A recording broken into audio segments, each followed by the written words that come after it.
Hola, buenas tardes. Hoy les voy a dar un tema muy especial. Es acerca de la preeclampsia, acerca de un artículo el cual está aquí en la primera diapositiva, que es los fenotipos hemodinámicos que se han estado estudiando. Y con eso artículos pues dan estrategias, ¿no? Farmacológicas más que nada.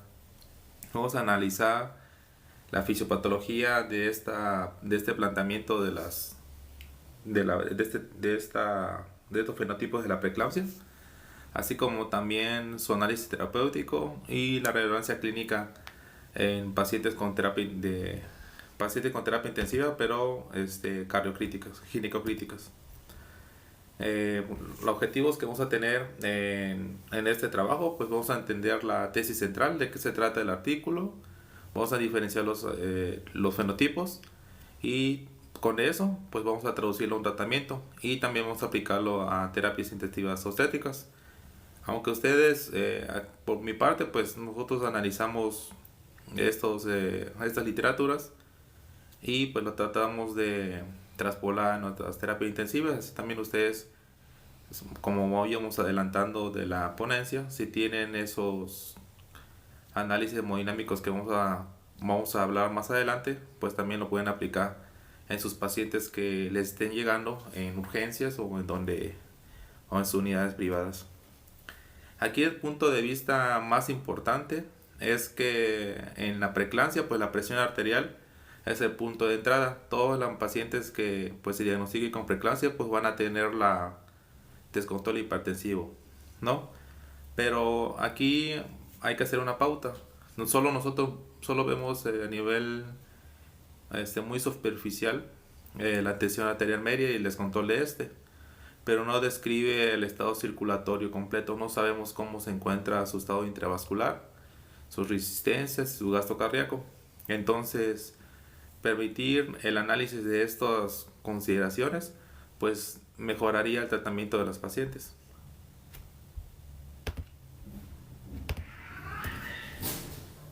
Con respecto de qué tipo de artículo estamos analizando, pues es una revista de la JOC, se publicó en 2022 y es una revisión experta.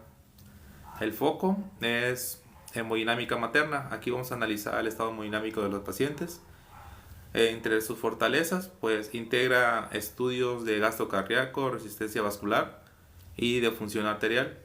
Y también propone tratamiento según fenotipo. Esto es lo muy importante porque hay literaturas que nos hablan, hacen análisis metodológicos, hacen análisis fisiopatológicos. Sin embargo, pues no solo nos aportan lo que ya conocemos. Sin embargo, aquí en esta literatura, pues ya nos dan una pauta, ya nos dan estrategias de tratamiento ya dirigidos, ¿no? De acuerdo a nuestras mediciones que tengamos.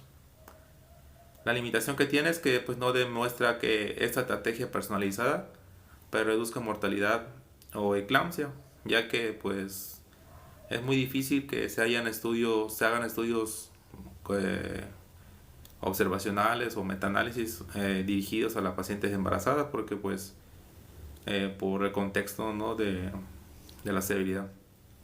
Y pues varias propuestas son fisiológicas y requieren ensayos clínicos.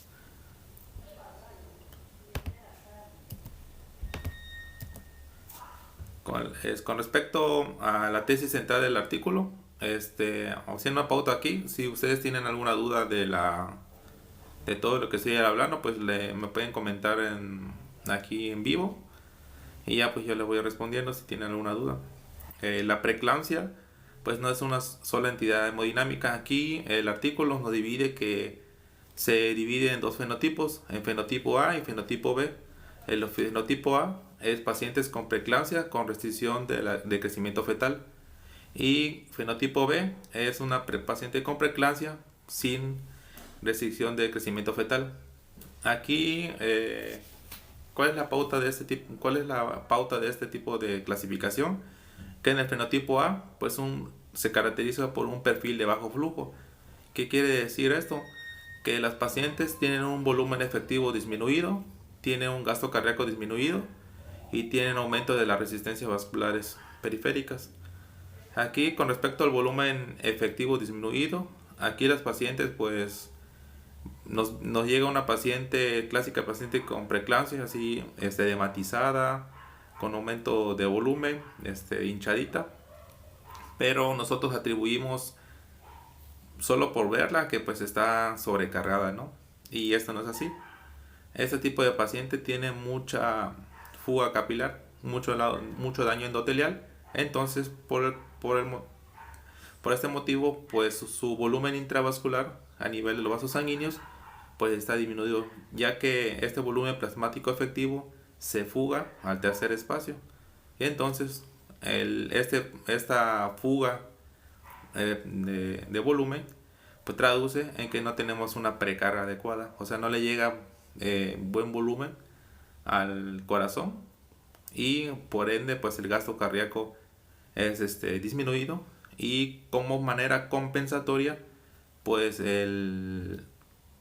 la resistencia vascular sistémica se aumenta, ya que lo que pasa en ese sentido es que la paciente pues a nivel de los cambios adaptativos del embarazo, por trimestre como se va avanzando, hay un aumento del gasto cardíaco, así como disminución de la resistencia vascular sistémicas, para que haya un equilibrio y vaya y exista buena perfusión placentaria. Sin embargo, en estos pacientes, en la de fenotipo A, no tienen una adecuada adaptación hemodinámica, adaptación cardiovascular, lo que hace que pues la placenta sufra, no haya buena perfusión placentaria, entonces de manera compensatoria hay aumento de la resistencia vascular sistémica, ya que conocemos que al aumentar la vasoconstricción pues aumenta el flujo, y con eso pues trata de preservar ese flujo placentario. Sin embargo, ¿cuál es la consecuencia? Pues aumento de la presión arterial. Entonces estas pacientes se van a caracterizar que vienen con preeclampsia, pero van a tener restricción del crecimiento fetal. Con respecto al fenotipo B, estas son pacientes con preeclampsia también, pero no van a tener restricción del crecimiento fetal, ya que estas pacientes se van a ir al lado contrario. Lugar que tengan una adaptación subóptima a nivel cardiovascular, van a tener sobreadaptación. ¿Qué quiere decir eso? Que las pacientes van a tener un volumen efectivo más aumentado, no van a carecer de esto de fluja, de este fuga capilar, y su volumen plasmático efectivo va a estar más conservado. En ese caso, y del gasto cardíaco va a estar más aumentado, ¿no? Entonces, aquí las resistencias van a estar disminuidas o normales, porque lo que esperamos en una paciente embarazada, en la paciente embarazada esperamos que sus resistencias vasculares sistémicas estén bajas, porque así los cambios adaptativos a nivel de progesterona, estrógenos, a nivel también del endotelio de donde se implantan las arterias virales, pues hacen modificaciones en el endotelio y pues hacen alteraciones a nivel de la resistencia vasculares sistémicas. Sin embargo, pues aquí en este fenotipo pues hay de más de este tipo de gasto cardíaco, hay más volumen efectivo, y pues estas resistencias pues tampoco se adaptan adecuadamente, y por ende pues como el gasto está aumentado y las resistencias están normales o un poquito más altas de lo normal, pues hay aumento de la presión arterial. También estos pacientes van a llegar con preeclampsia. Aquí nosotros, para los ginecólogos, para clasificar la preeclampsia, la usan en tardigrado temprana. Es de acuerdo a diferentes colegios, pues la catalogan en menor de 34 semanas o menor a 32 semanas. Sin embargo, aquí lo importante es que ellos lo clasifican, ya que la temprana se tiene más relación con la restricción del crecimiento fetal, y la tardía carecen casi de esto. Sin embargo, a veces estas mediciones no son tan cuadradas y viceversa. Aquí los autores de este artículo exponen que sería una mejor medición, o que se clasificaría mejor si nosotros desecháramos esta clasificación por semana de gestación y la trasvoláramos y la clasificáramos según los fenotipos, como aquí ya lo mencioné.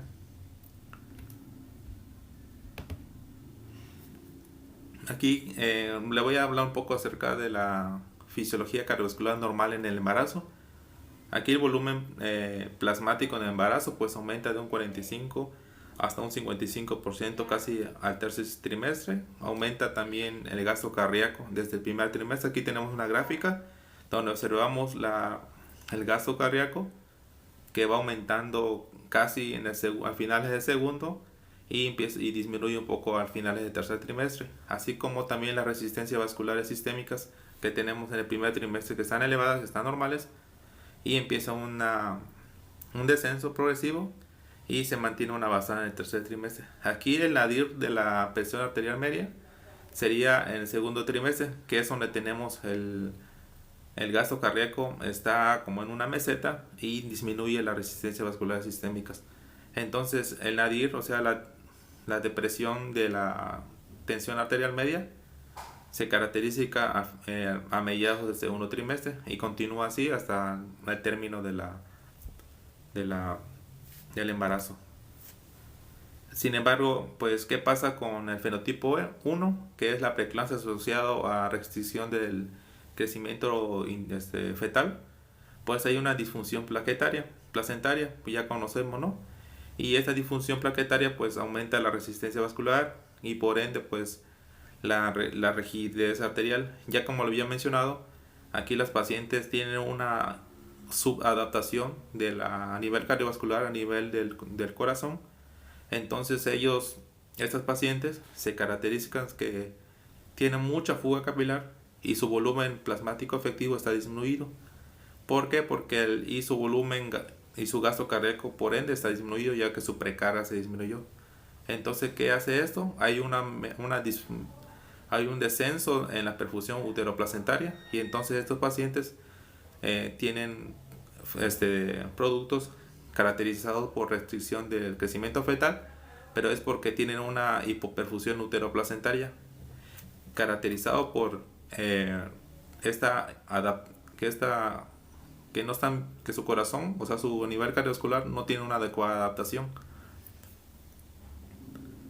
Entonces, aquí, pues, en estos pacientes, pues, se benefician claramente si entendemos esta fisiopatología, si entendemos este tipo de fenotipos, pues, estas pacientes a nivel intravascular, pues, van a estar depletadas. Entonces, se podrían beneficiar de líquidos o de algunos fármacos. Sin embargo, también hay fármacos que podrían deprimir más el gasto cardíaco y por ende pues empeorar la perfusión de este tipo de pacientes.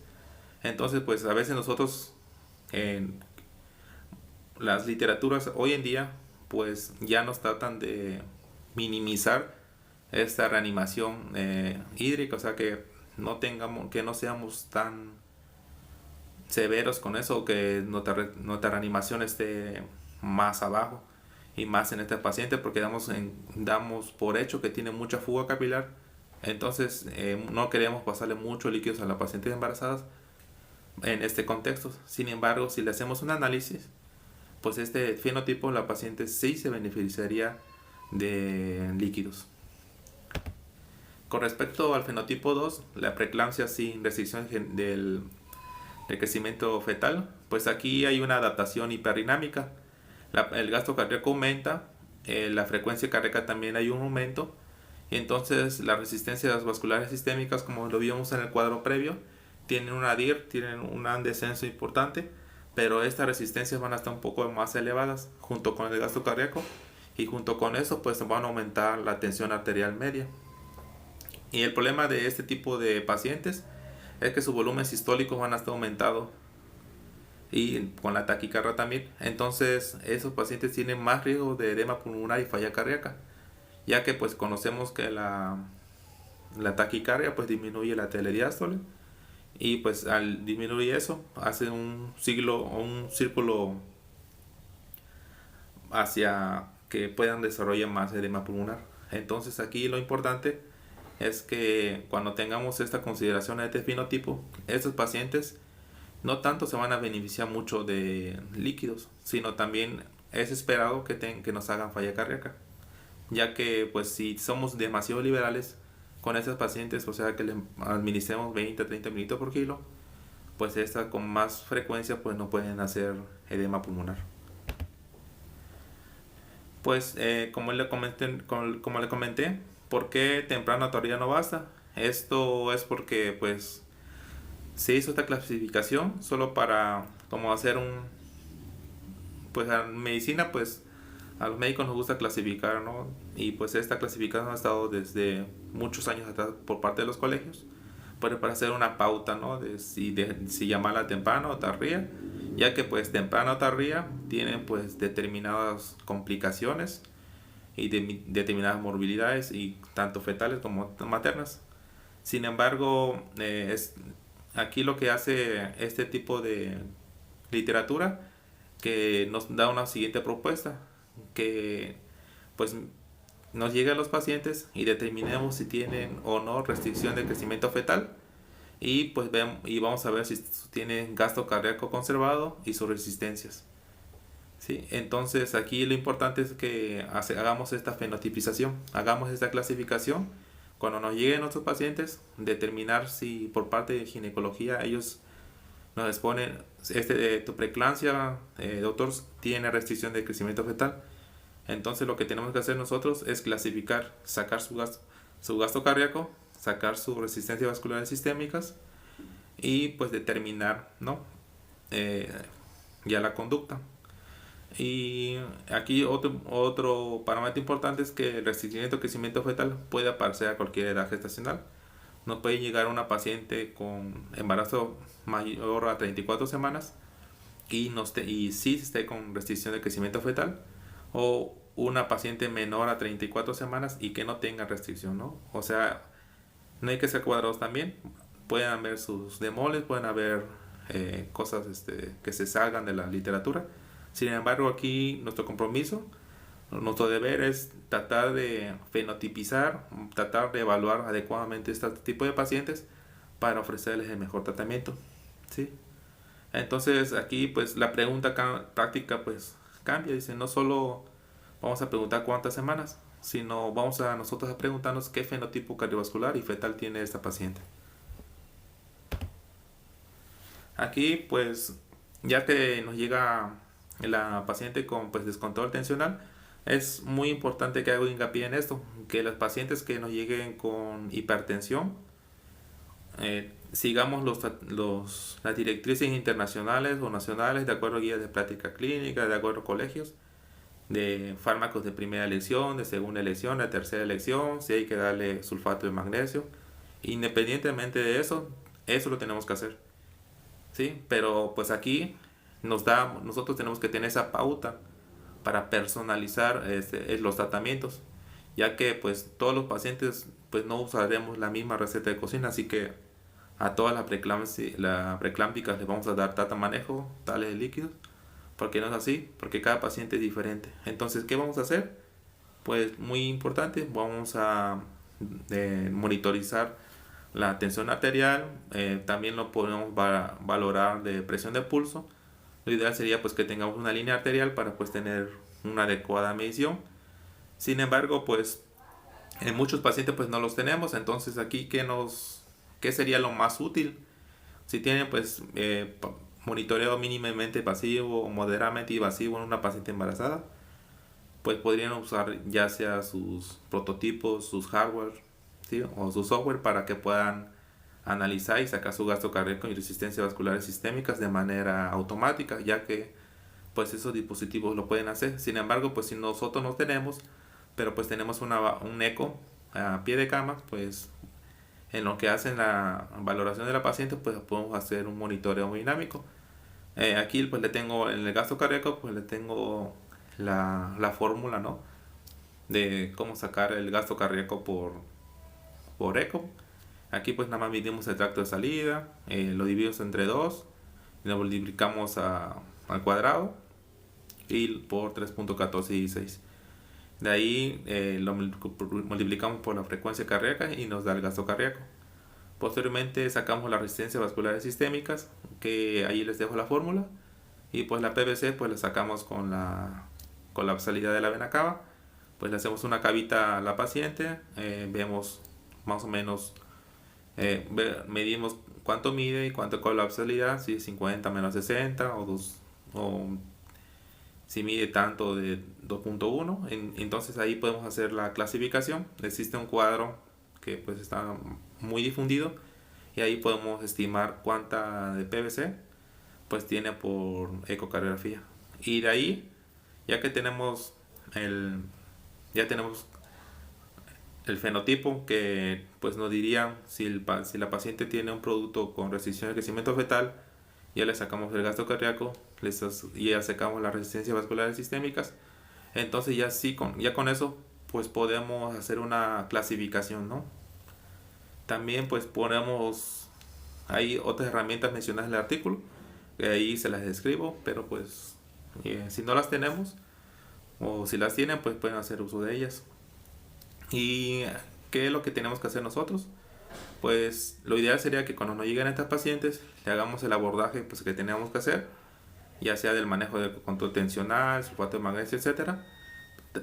Ya lo personalicemos, le hagamos un eco, en una ecocardiografía a pie de cama, le sacamos su gasto cardíaco, le sacamos sus resistencias vasculares sistémicas y muy importante, también valoramos estado de congestión, le hacemos un eco a nivel pulmonar, le hacemos Vexus si es que aplica. Lo importante aquí que pues el Vexus y la vena cava inferior pues van a estar modificados por el embarazo, por la compresión del útero. Sin embargo, el mejor determinante que podemos utilizar para ver si una paciente está con sobrecarga sería el derrame pleural.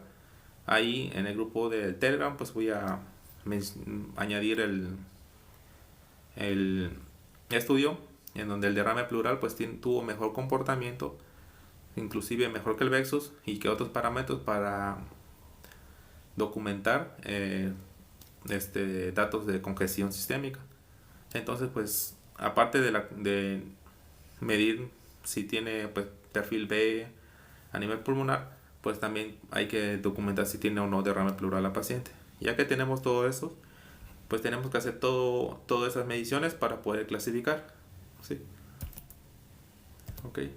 Y entonces aquí ya nos dirigimos al tratamiento antihipertensivo. Aquí elegir por perfil. Aquí los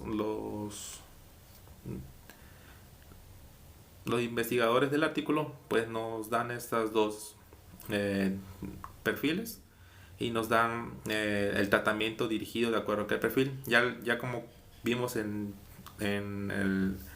la diapositiva anterior, hacemos las mediciones de ecocardiografía y sacamos nuestros perfiles hemodinámicos. Entonces con eso pues vemos en el cuadrante azul que es el fenotipo A, que es con un bajo gasto cardíaco y con alta resistencia vasculares sistémicas. Si nos sale ese perfil, nos vamos para el lado azul, o sea, del fenotipo A, que están relacionados con restricción del crecimiento fetal. Entonces aquí nuestro objetivo es bajar la poscarga. La poscarga, pues ya conocemos, ¿no? En esos pacientes de manera compensatoria por su estado subóptimo del estado que no se adaptan a nivel cardiovascular, pues el cuerpo de la paciente embarazada pues compensa con aumento de las resistencias vasculares sistémicas. En ese contexto, el fármaco que se podría beneficiar sería un fármaco antihipertensivo que podamos bajar esas resistencias, ya que si bajamos esas resistencias vasculares periféricas, bajamos la poscarga y en eso entonces su sistema cardiovascular pues va a tener mejor comportamiento. Entonces aquí los autores pues les ponen que también nifedipino y vasodilatadores, considerar donadores de óxido nítrico y se beneficiarían de este perfil. Y también estos pacientes, como ya comentamos en las diapositivas previas, pues se benefician de líquidos, ya que tienen un volumen plasmático efectivo disminuido por su fuga capilar. Sin embargo, hay que ser muy juiciosos, ver si esta paciente no está congestionada y pues por monitoreo hemodinámico podemos ver si se benefician de esta reanimación con líquidos. Y posteriormente en el fenotipo B, que es pacientes con alto gasto cardíaco y bajas resistencias vasculares sistémicas, pues aquí se caracterizan por preeclampsia sin restricción de crecimiento fetal. Entonces aquí nuestro objetivo es controlar la TA y evitar congestión. Entonces, ¿qué medicamentos se prefieren? Pues el labetalol y el metildopa. También podríamos considerar diuréticos y congestión, si hay datos de congestión y restricción hídrica razonada. Como ya hemos comentado, este tipo de pacientes del perfil B se caracterizan por su aumento del gasto cardíaco, tienen un volumen plasmático efectivo aumentado. En ese contexto es más fácil que esta paciente nos haga edema pulmonar o disfunción diastólica, ya que como este tipo de pacientes de este fenotipo tienden a tener más taquicardia, ¿sí? Entonces pues disminuye el tiempo telediastólico y por ende pues hacen un círculo vicioso y que terminan hacia pues falla cardíaca, ¿sí? Y edema pulmonar.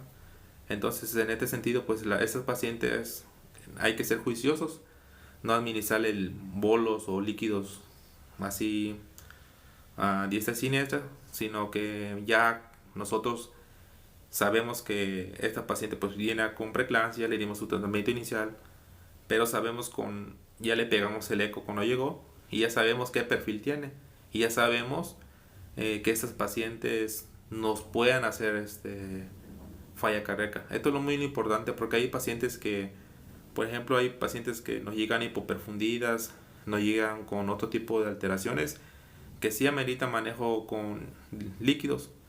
Las guías nos dicen, si una paciente llega hipoperfundida y tu algoritmo dice a nivel internacional o de GPC te dice hay que administrar líquidos, le tienes que administrar líquidos, ¿sí? Entonces, pero como tú ya le hiciste este perfil, tú ya sabes que esta paciente te va a hacer falla cardíaca o es más fácil que te lo haga, pero nunca lo vas a saber si no lo haces, porque sería un error que tú midas, ¿no? Y veas que su vena acaba hasta el límite, veas allá uno o dos líneas B y entonces veas que llega hipoperfundida o llega sangrando y digas, pues esta paciente le hace falta líquidos, pero mi eco me dice que no.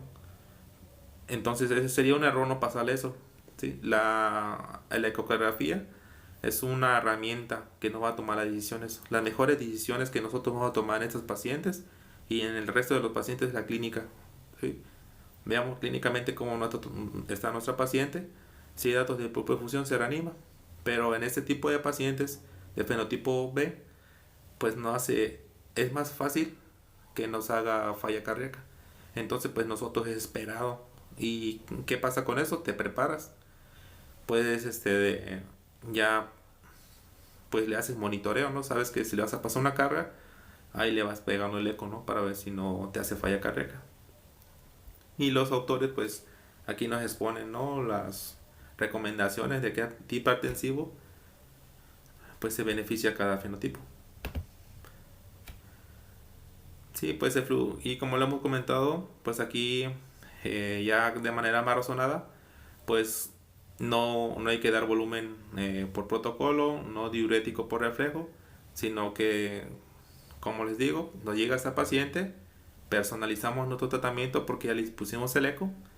En ese contexto ya sabemos con la medición del IVT, con la medición de Bexu, con la medición de radio pleural, con la medición de la resistencia vascular sistémicas, ya conocemos su perfil, ¿sí?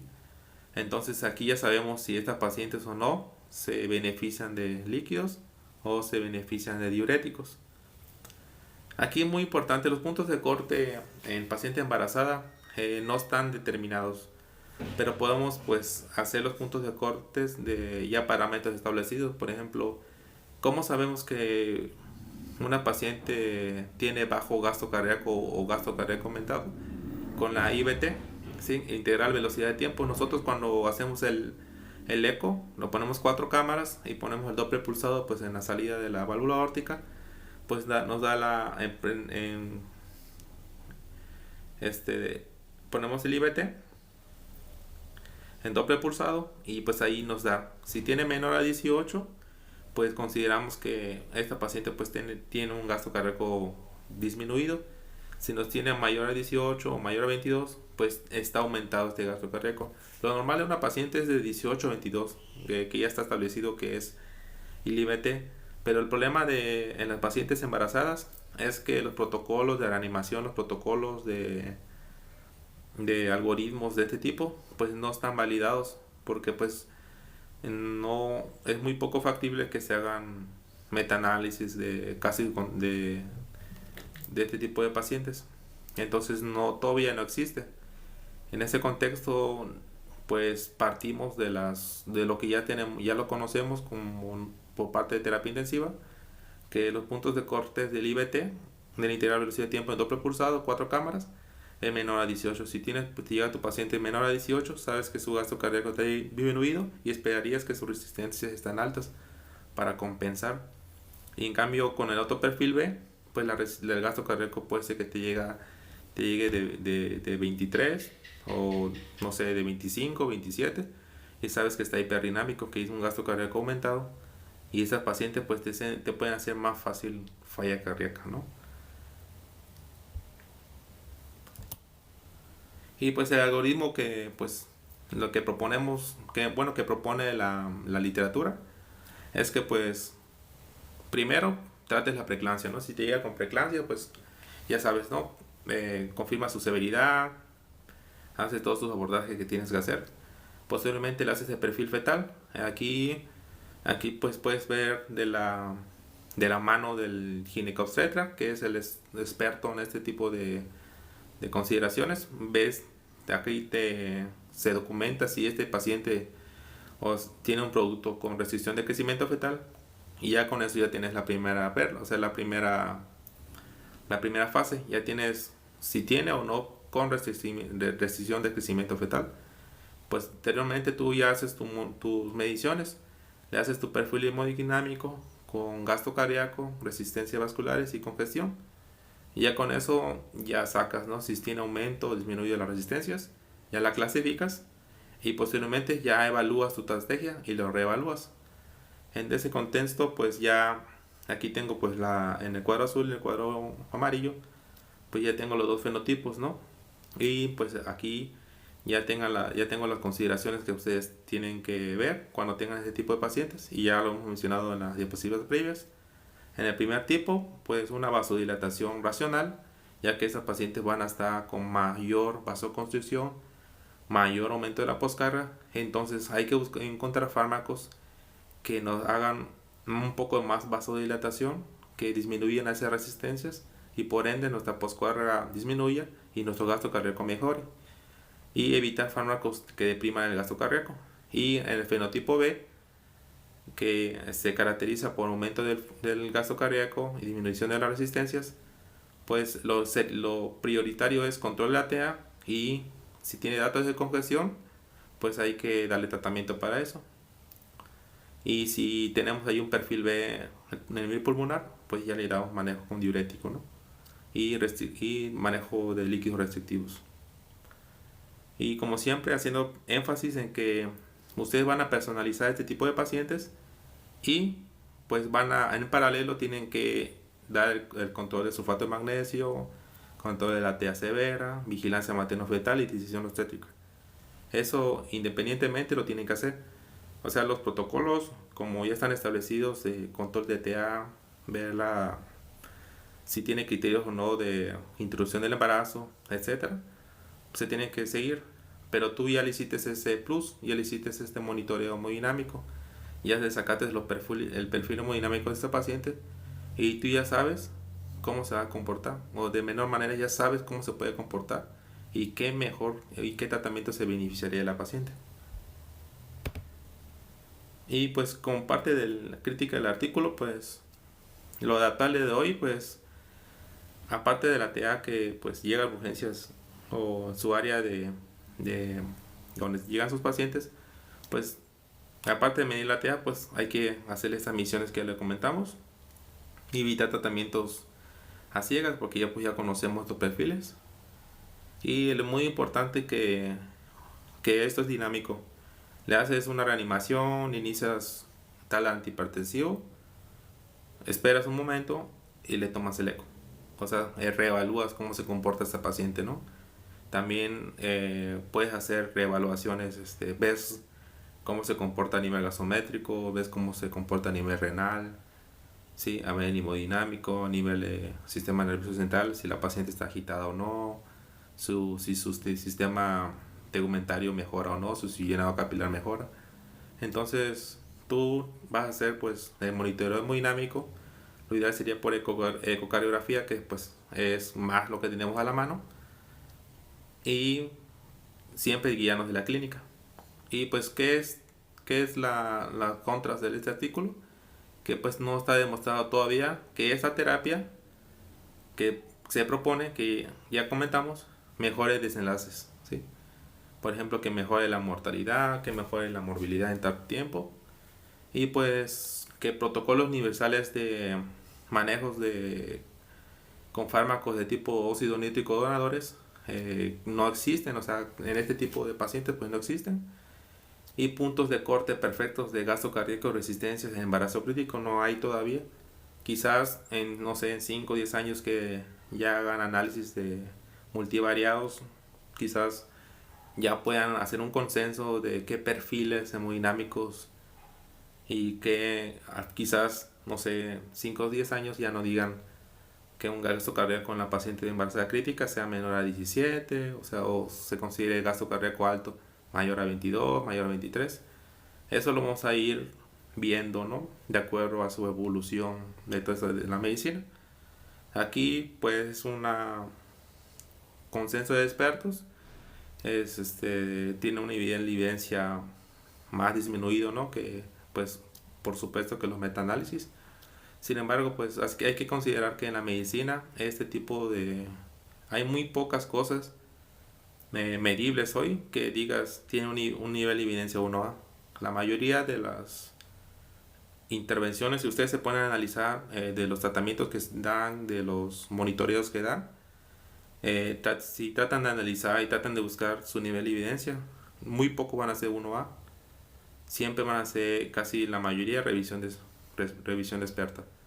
Entonces, pues ya otros médicos ya pasaron por eso, ya hicieron sus recomendaciones y pues nos las dan a nosotros.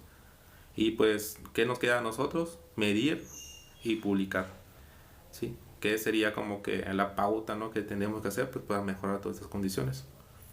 Entonces, pues con respecto a ese artículo, pues todavía no está demostrado todavía, ¿no? Pero por lógica y por hemodinámica y por los perfiles, pues sí mejoraría, ¿sí? Porque pues ya nosotros conoceríamos los perfiles hemodinámicos y ya conoceríamos de qué se beneficia o no una paciente, ¿sí? Por ejemplo, a veces llegan maestros de otros turnos y que digas, oye, pásale 1000 de Harman o pásale 1000 o pásale esto, pues ya tú conoces, ya le hiciste mediciones, ya tienes la pauta, ya tienes la capacidad de debatir, oye doctor, esta paciente tiene este perfil, considero que se puede beneficiar de tal cosa. Entonces aquí lo que te da pauta para debatir tratamientos y para mejorar los desenlaces de los pacientes, pues sería estas mediciones que le tienes que hacer. Y pues como aquí les dejo la referencia principal, el artículo lo voy a dejar en el grupo de Telegram.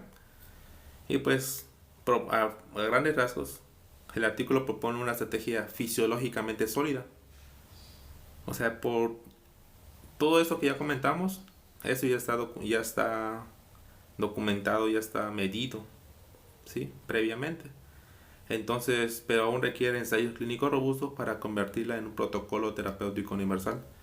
Porque pues no es como que en nuestras escuelas o en urgencias o en ginecobstetras te digan, cuando te llega tu paciente con preeclampsia, tienes que sacar los fenotipos. O sea, no solo te enseñan a que si es preeclampsia temprana tardía, qué espera de eso, y pues como receta conocida, ¿no? De cocina, pues dale la betalol, si no jala, pues nifedipin o así. Ese es por un ejemplo, ¿no? No no personalizamos más allá.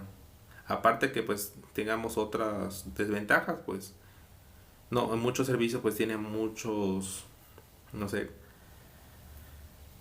pacientes, por así decirlo. Entonces, ese pauta de personalizar no la tenemos. Sin embargo, nosotros por clínica conocemos qué pacientes se nos puede complicar más.